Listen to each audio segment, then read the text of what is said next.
Mr. Grinch. Happy National Grinch Day, December 1st. We made it. Oh my gosh, we made it to another Grinchmas. We're keeping it simple this year, keeping it thrifty. We're going to just read the book. We're going to read the book. As far as I can tell, this is an original book from 1957 when the Grinch was white. I don't see any other dates except 57. It's in great condition if it's 67 years old. The Grinch, happy birthday, Grinch, 67 years old today. Of course, the cartoon we all know came out in 66, and that's when animator Chuck Jones made the Grinch green. Dr. Seuss made him white. Every Who down in Whoville liked Christmas a lot, but the Grinch, who lived just north of Whoville, did not. The Grinch hated Christmas the whole Christmas season. Now, please don't ask why. No one quite knows the reason. It could be his head wasn't screwed on just right. It could be perhaps that his shoes were too tight. But I think that the most likely reason of all may have been that his heart was 2 sizes too small. But whatever the reason, his heart or his shoes, he stood there on Christmas Eve, hating the Who's, staring down from his cave with a sour, grinchy frown at the warm, lighted windows below in their town. For he knew every Who down in Whoville beneath was busy now hanging a mistletoe wreath. And they're hanging their stockings, he snarled with a sneer. Tomorrow is Christmas, it's practically here. Then he growled with his Grinch fingers nervously drumming. I must find some way to stop Christmas from coming. For tomorrow, he knew. All the Who girls and boys would wake bright and early. They'd rush for their toys. And then, oh, the noise, the noise, the noise, the noise. That's one thing he hated, the noise, noise, noise, noise. No wonder I identify with the Grinch so much. The Jim Carrey version will be 25 next year. Then the Who's, young and old, would sit down to a feast, and they'd feast, and they'd feast, and they'd feast, feast, feast, feast. They would feast on Who pudding and rare Who roast beast, which was something the Grinch couldn't stand in the least. And then they'd do something he liked least of all. For every Who down in Whoville, the tall and the small, would stand close together with Christmas bells ringing.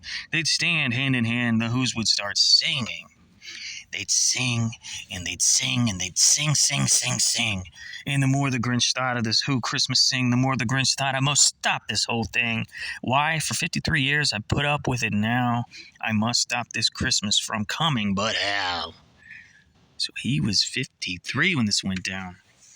The cartoon don't tell you that, so listen up. 53 plus 67, I guess is his age. Let's do the math before we turn the page.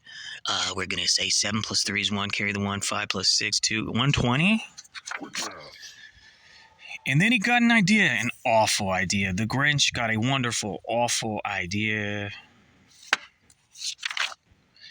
I know just what to do. The Grinch laughed in his throat, and he made a quick Santa Claus hat and a coat, and he chuckled and clucked. What a great Grinchy trick. With this coat and this hat, I'll look just like Saint Nick. All I need is a reindeer. The Grinch looked around, but since reindeer are scarce, there was none to be found. Did that stop the old Grinch? No, the Grinch simply said, if I can't find a reindeer, I'll make one instead. So he called his dog Max. Then he took some red thread, and he tied a big horn on the top of his head. Then he loaded some bags and some old empty sacks on a ramshackle sleigh, and he hitched up old Max. Then the Grinch said, giddy up! And the sleigh started down toward the homes where the Who's lay a-snoozing in their town. All the windows were dark. Quiet snow filled the air. All the Who's were all dreaming sweet dreams without care. When he came to the first little house on the square, this is stop number 1, the old Grinchy Claus hissed, and he climbed to the roof, empty bags in his fist. Then he slid down the chimney, a rather tight pinch. But if Santa could do it, then so could the Grinch. He got stuck only once, for a moment or two. Then he stuck his head out of the fireplace flue. When the little Who's stockings all hung in a row, these stockings, he grinned, are the first thing to go. Then he slithered and slunk with the smile most unpleasant around the whole room, and he took every present: pop guns, bicycles, roller skates, drums, checkerboards, tricycles, popcorn, and plums. And then he stuffed them in bags. Then the Grinch very nimbly stuffed all the bags one by one up the chimbley. Then he slunk to the icebox where he took the Who's feast. He took the Who pudding, he took the roast beast. He cleaned out the icebox as quick as a flash. Why, that Grinch even took their last can of Who hash. Then he stuffed all the food up the chimney with glee. And now, grinned the Grinch, I will stuff up the tree. And the Grinch grabbed the tree and he started to shove when he heard a small sound like the coo of a dove. He turned around fast and saw a small Who, little Cindy Lou Who was not more than 2. The Grinch had been caught by this tiny Who daughter who got out of bed for a cup of cold water. She stared at the Grinch and said, Santa Claus, why are you taking our Christmas tree? Why? But you know that old Grinch was so smart and so slick. He thought up a lie and he thought it up quick. Why, my sweet little tot, the fake Santa Claus lied. There's a light on this tree that won't light on one side. I'm taking it home to my workshop, my dear. I'll fix it up there, and then I'll bring it back here. Cindy Lou looks way different in the 66 Chuck Jones cartoon. And as fit fooled the child, that he patted her head and he got her a drink and sent her to bed. And when Cindy Lou Who went to bed with her cup, he went up the chimney and stuffed the tree up. Then the last thing he took was the log for their fire. He went up the chimney himself, that old liar, and on the walls left nothing but hooks and some wire. And the one speck of food that he left in the house was a crumb that was even too small for a mouse. That's savage. Then he did the same thing to the other Who's houses, leaving crumbs much too small for other Who's mouses. It was 15:15 dawn, all the Who's still abed, all the Who's still a snooze, when he packed up his sled, packed it up with the presents, the ribbons, the wrappings, the tags, the tinsel, the trimmings, the trappings.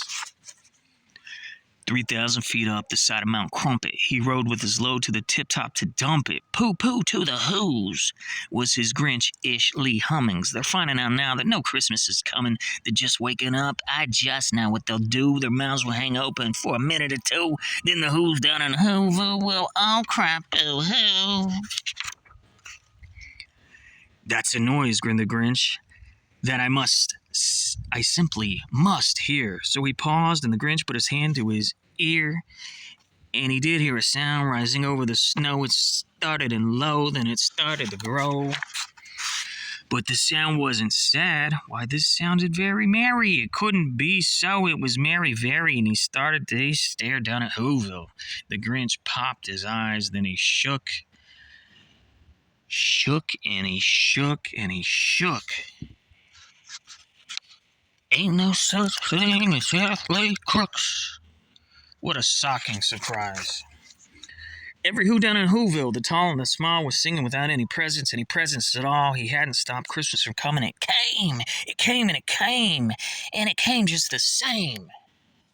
Yahoo Forest! And the Grinch, with his Grinch feet ice cold in the snow, stood puzzling and puzzling. How could it be so? It came without ribbons. It came without tags. It came without packages, boxes, or bags. And he puzzled 3 hours till his puzzler was sore. Then the Grinch thought of something he hadn't before. Maybe Christmas, he thought, doesn't come from a store. Maybe Christmas, perhaps, means a little bit more. Perhaps. And what happened then? Well, in Whoville they say that Grinch's small heart grew 3 sizes that day. The minute his heart didn't feel quite so tight, he whizzed with his load through the bright morning light, and he brought back the toys and the food for the feast, and he himself, the Grinch, carved the roast beast. Insane. Such a simple story that we all love. Such a simple Dr. Seuss story. He carved the roast beast 'cause they forgave him so. He brought back the presents, the food, and the snow. Thumbs up the video, I gotta go.